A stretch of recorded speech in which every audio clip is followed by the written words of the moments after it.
दिल्ली के मुख्यमंत्री अरविंद केजरीवाल को बड़ी राहत मिली है। सुप्रीम कोर्ट ने अरविंद केजरीवाल की अंतरिम जमानत याचिका स्वीकार कर ली है।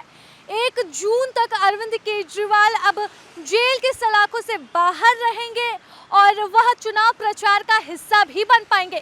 क्योंकि पूरे देश भर में लोकसभा चुनाव चल रहा है, ऐसे में बातचीत करते हम बीजेपी और जेएमएम के नेताओं से समझने की कोशिश करते हैं कि क्या ये बिल जो है वो कहीं ना कहीं जेएमएम के नेताओं के लिए और झारखंड के लिए एक उम्मीद बन सकती है।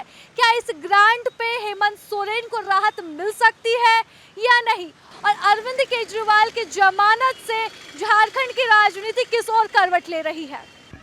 देखिए, पहले तो सर्वोच्च न्यायालय के इस फैसले का तहे दिल से स्वागत करता हूँ, धन्यवाद देता हूँ। इस फैसले से साबित हुआ कि न्यायपालिका जिंदा है और न्यायपालिका गलत नहीं होने देगी इस देश में, और एक उम्मीद की किरण जगी है हम लोगों को भी कि हेमंत सोरेन जी को भी इसी आधार पर न्याय मिलेगा, जमानत मिलेगी, वो भी हमारे बीच आएंगे। और आप समझ सकते हैं कि उनके आ जाने से, उनके चुनाव प्रचार में उतर जाने से क्या कुछ अंतर पड़ेगा। जैसा आपने देखा होगा दिल्ली की जनता के बीच जब केजरीवाल जी जाएंगे तो बेशक जो परिवर्तन, जो एक सुनामी दिखेगी वो अभूतपूर्व होगा और इंडिया गठबंधन को बहुत फायदा।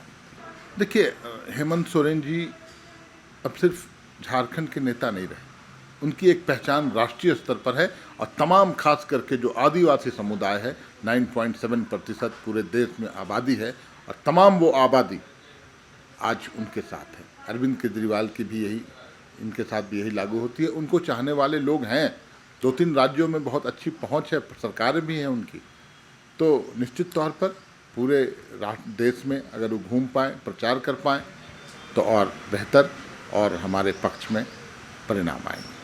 देखिए, भारतीय जनता पार्टी यह मानती है कि हमें अपनी तैयारी पर ध्यान देना है। जनता के बीच हम विगत 10 वर्षों के कामकाज को लेकर जा रहे हैं।